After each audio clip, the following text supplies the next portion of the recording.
जय जगन्नाथ। जय जगन्नाथ। जय बाबा लिंगराज।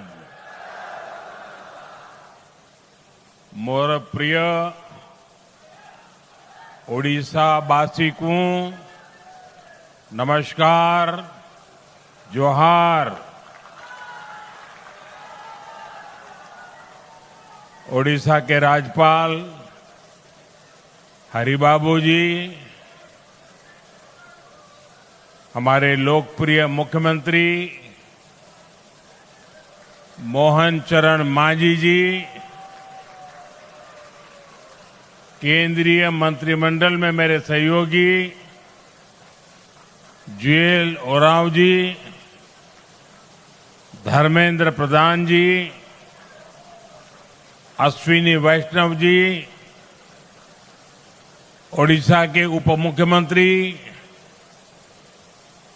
कनकवर्धन सिंह देव जी, प्रभाती परिदा जी, राज्य सरकार के अन्य मंत्रीगण, सांसद और विधायकगण और ओडिशा के मेरे सभी भाइयों और बहनों, आज 20 जून का ये दिन बहुत विशेष है। आज ओडिशा की पहली बीजेपी सरकार ने सफलता के साथ 1 साल पूरा किया है।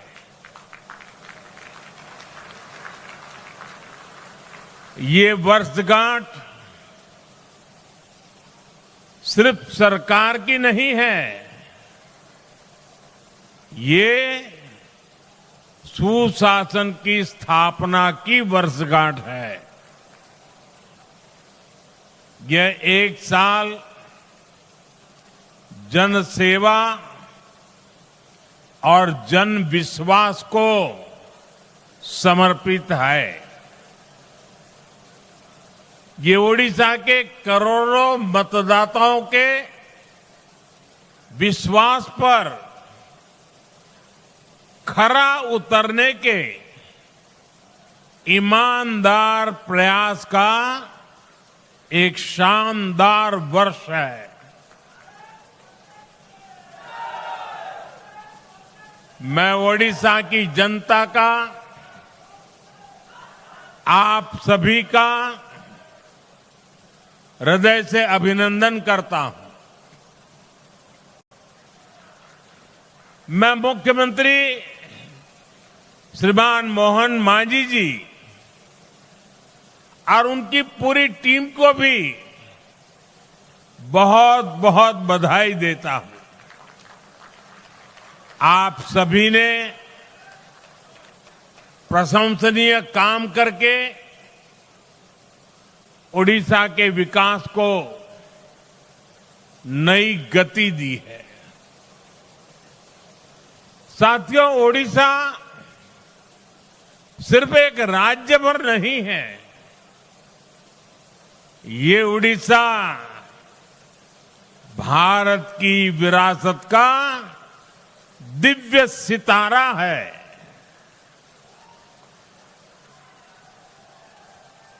ओडिशा सैकड़ों वर्षों से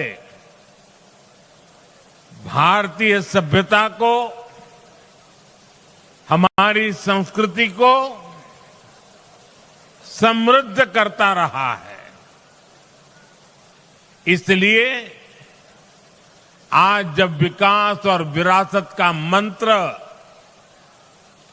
भारत की प्रगति का आधार बना है, तब ओडिशा की भूमिका और बड़ी हो गई है।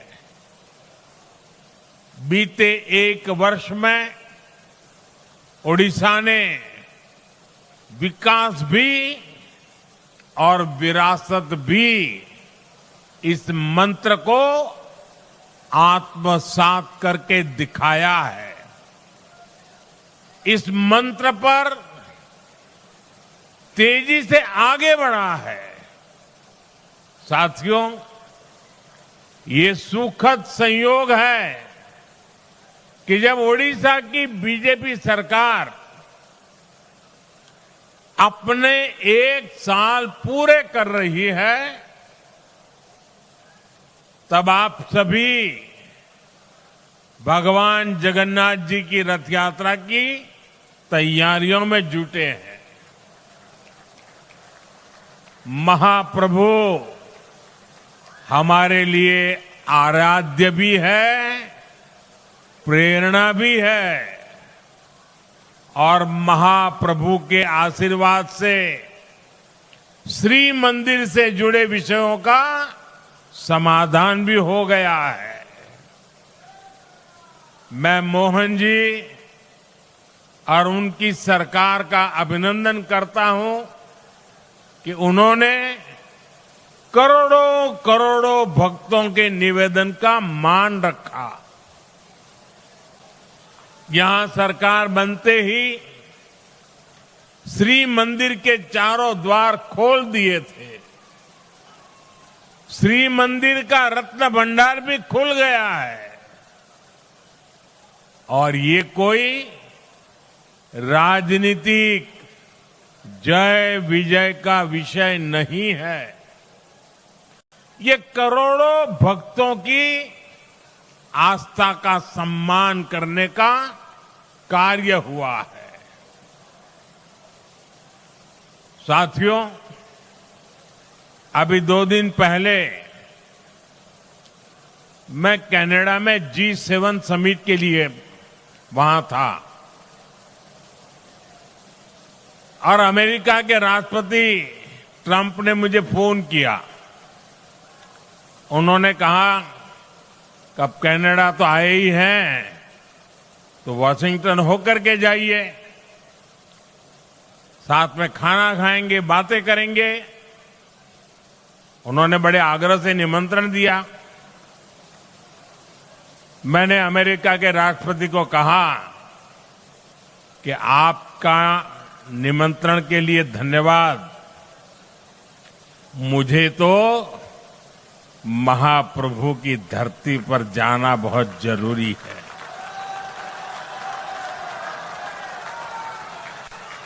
और इसलिए मैंने उनके निमंत्रण को नम्रतापूर्वक मना किया और आपका प्यार, महाप्रभु की भक्ति मुझे इस धरती पर खींच करके ले आई है।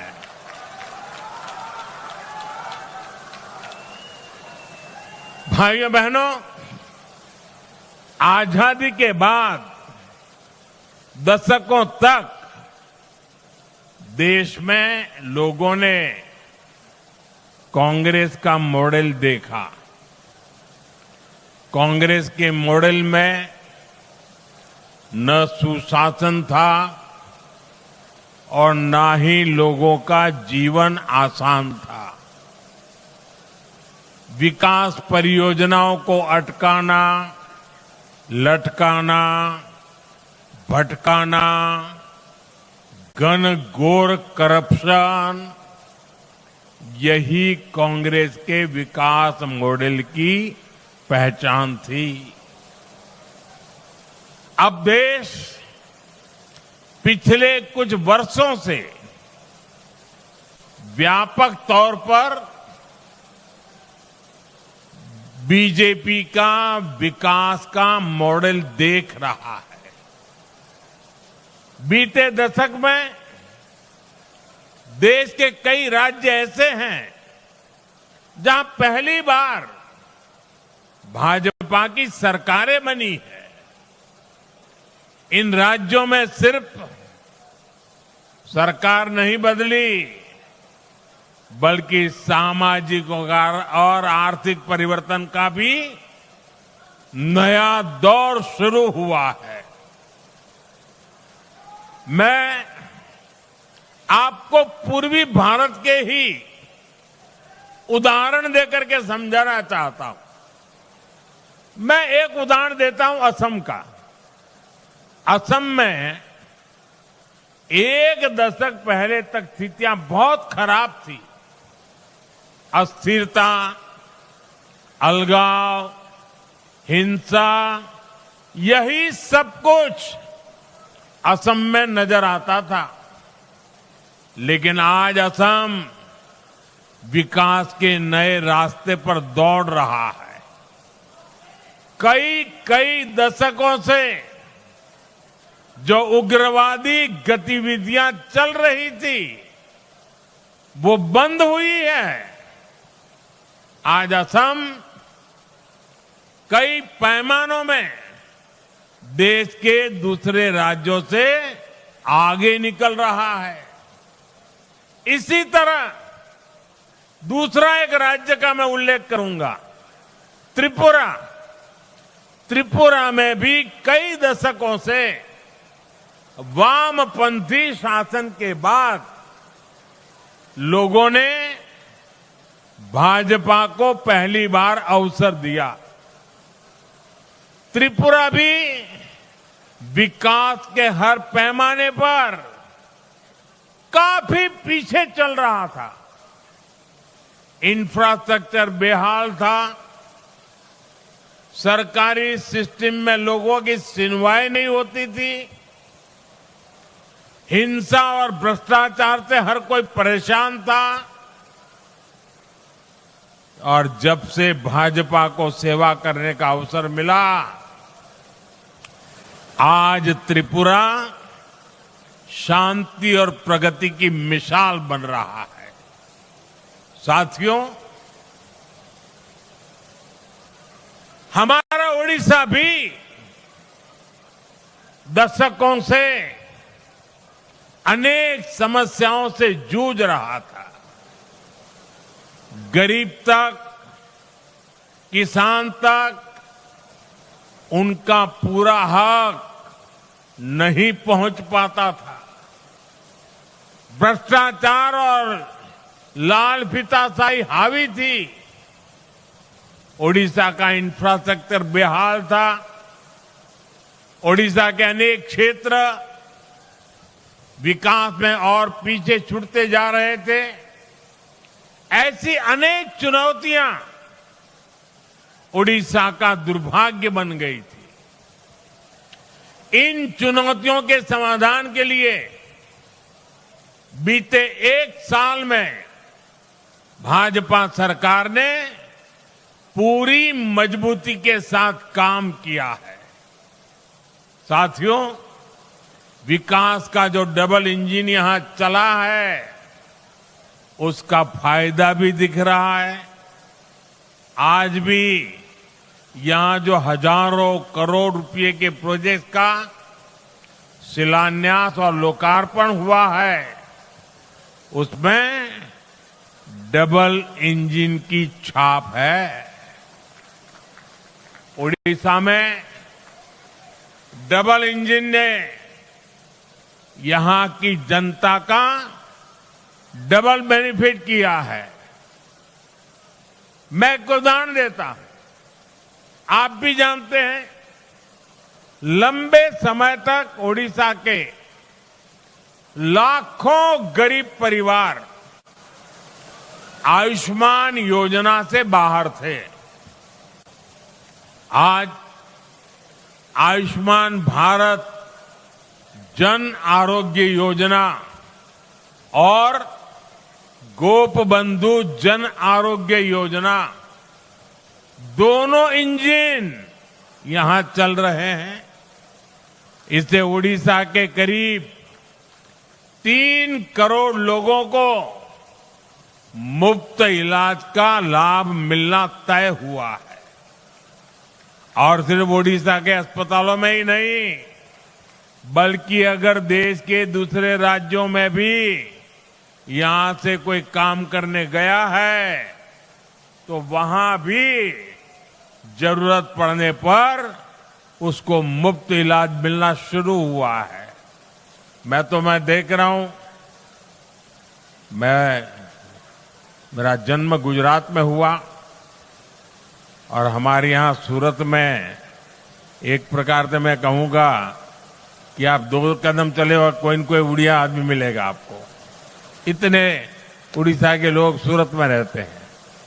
अब इस योजना का लाभ सूरत में रहने वाले मेरे उड़ीसा के भाई बहनों को भी मिलेगा। अभी तक उड़ीसा के जिन 2 लाख लोगों का इलाज इस योजना के तहत हुआ है, उसमें अनेकों लोगों ने देश के 1 दर्जन से ज्यादा राज्यों में मुफ्त इलाज पाया है। 1 साल पहले तक इतने सारे साथियों को मुफ्त इलाज की ऐसी सुविधा संभव ही नहीं थी। इस डबल इंजन के साथ सोने पर सुहागा वाली बात भी हुई है। यहां ओडिशा में 70 साल से ऊपर के 23 लाख से ज्यादा बुजुर्ग हैं। उन्हें प्रधानमंत्री वय वंदना योजना के माध्यम से 5 लाख रुपए तक का मुफ्त इलाज मिलना पक्का हुआ।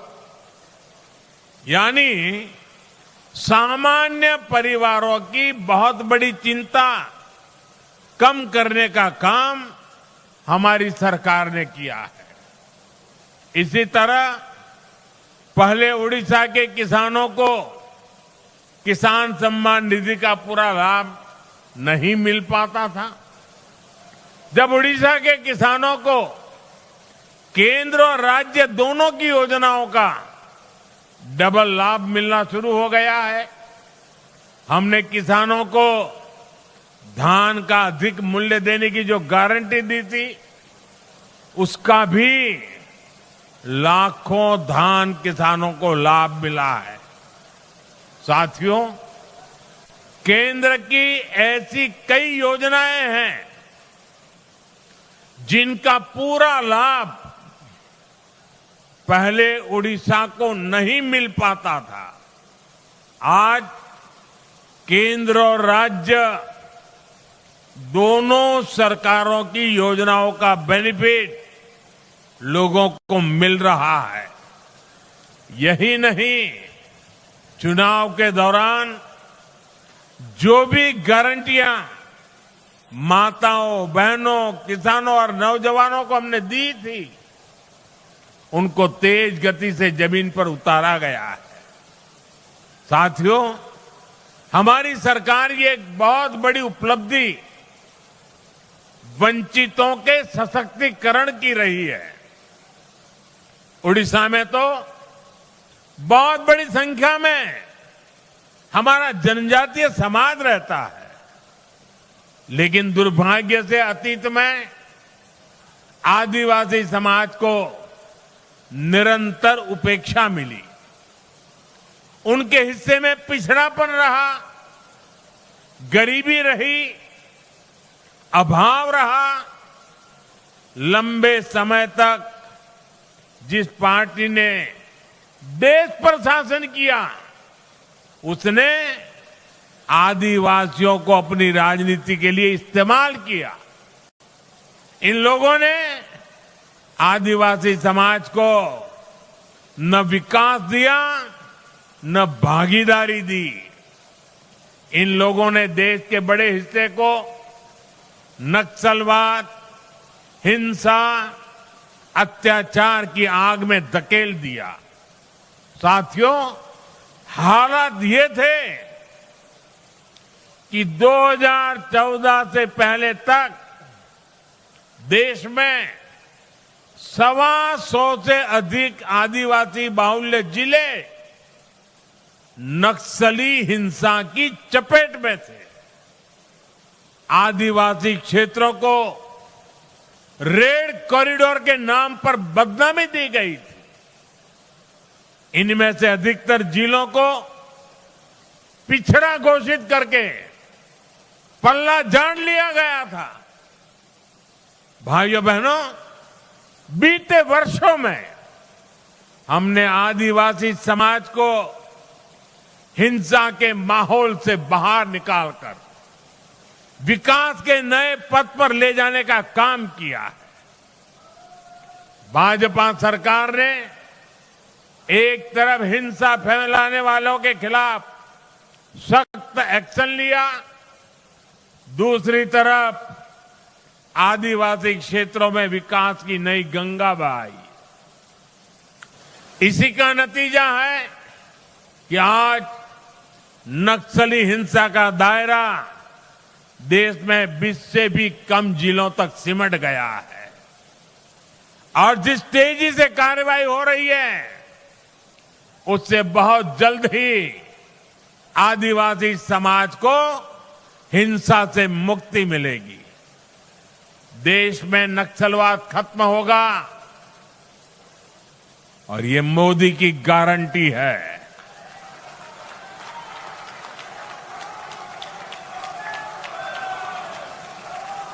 साथियों,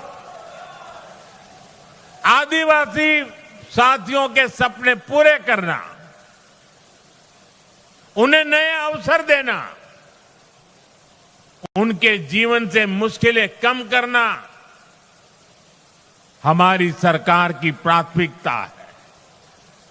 इसलिए पहली बार जनजातीय विकास के लिए 2 बहुत बड़ी राष्ट्रीय योजनाएं देश में बनी है। इन 2 योजनाओं पर 1 लाख करोड़ रुपए से भी ज्यादा खर्च किए जा रहे हैं। पहली योजना है धरती आबा जनजातीय ग्राम उत्कर्ष अभियान। बिरसा मुंडा जी के नाम पर इसको रखा गया है।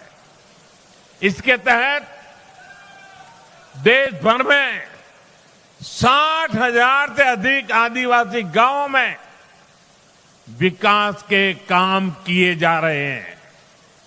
यहां ओडिशा में भी कहीं आदिवासियों के लिए घर बन रहे हैं, रोड बन रहे हैं, बिजली पानी की सुविधाएं बन रही है। यहां ओडिशा के 11 जिलों में 40 आवासीय विद्यालय भी बन रहे हैं। केंद्र सरकार ने इस पर भी सैकड़ों करोड़ रुपए खर्च कर रही है। साथियों, जो दूसरी योजना है उसका नाम है पीएम जनमन योजना। इस योजना की प्रेरणा ओडिशा की धरती से आई है। देश की पहली आदिवासी महिला राष्ट्रपति ओडिशा की बेटी आदरणीय द्रौपदी मुर्मू जी ने इस योजना के लिए हमें मार्गदर्शन दिया है। इस योजना के तहत आदिवासियों में भी अति पिछड़ी आदिवासी जातियों की मदद करने का काम हो रहा है। इनकी अनेक छोटी छोटी आदिवासी बस्तियों में सैकड़ों करोड़ रुपए के काम हो रहे हैं।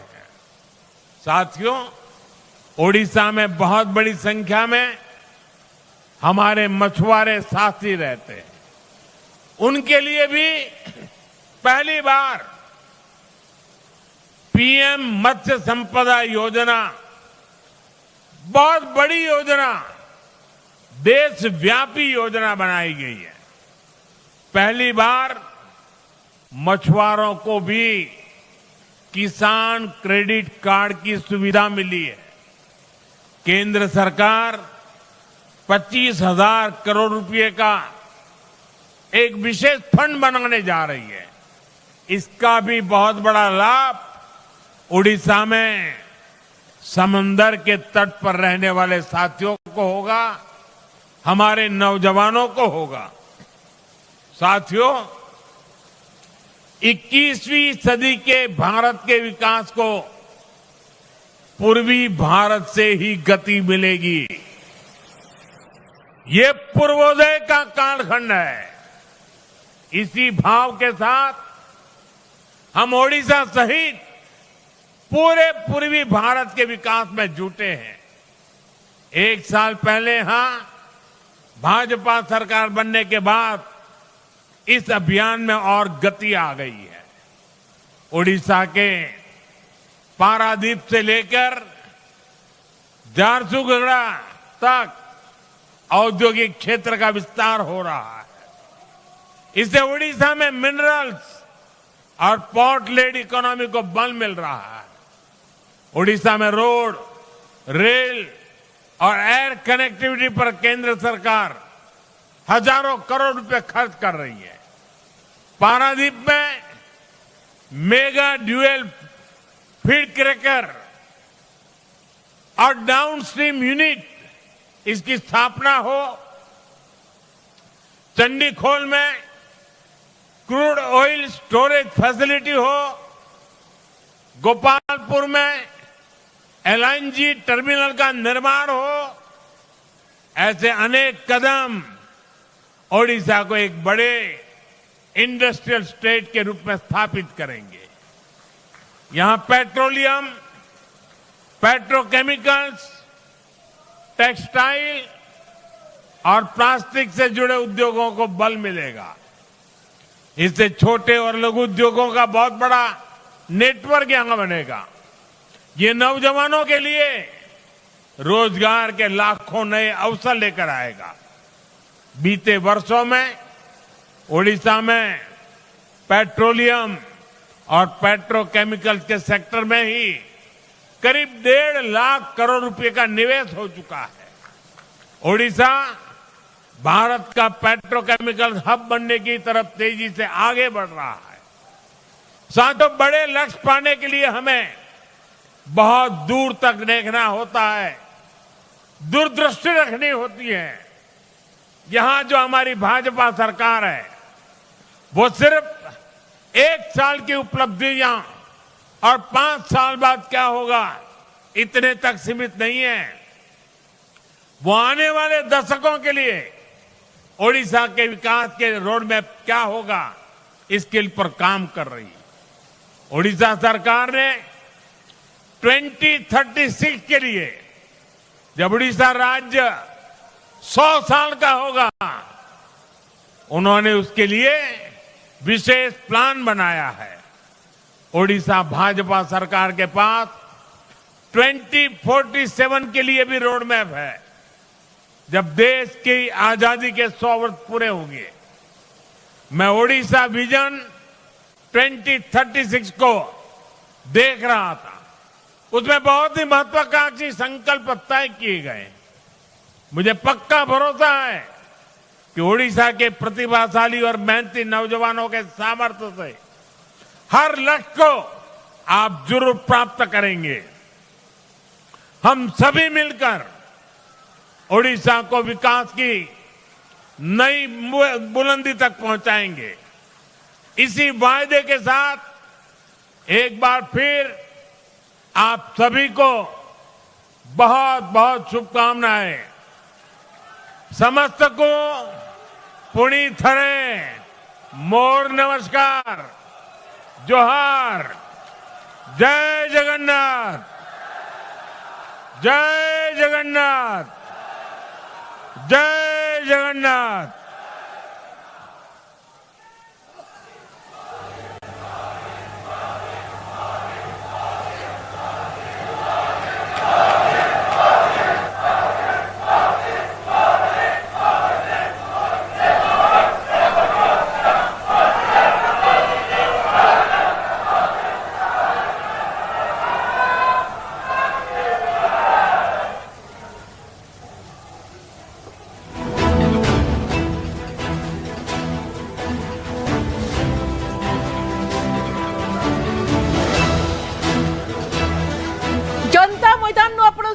प्रधानमंत्री नरेंद्र मोदी संबोधन। आज जितेबले प्रधानमंत्री नरेंद्र मोदी षष्ठ थर ओडिशा माटी पाद देइछन्ती एवं ओडिशा पई एक ऐतिहासिक मुहूर्त ओडिशा पई एक खुशीर मुहूर्त प्रधानमंत्री आपण संबोधन शुणुथिले भारतर विकास रे ओडिशार भूमिका केते अतुलनीय ताहा वर्णना करिसेंती पीएम मोदी भारतीय सभ्यता को ओडिशा केमती समृद्ध करिछि आज विकास रा आधार होई परिछि भारतर विकास रे ओडिशार भूमिका अतुलनीय प्रधानमंत्री मोदी यह स्पष्ट भाव में कहिसेंती केंद्र सरकार को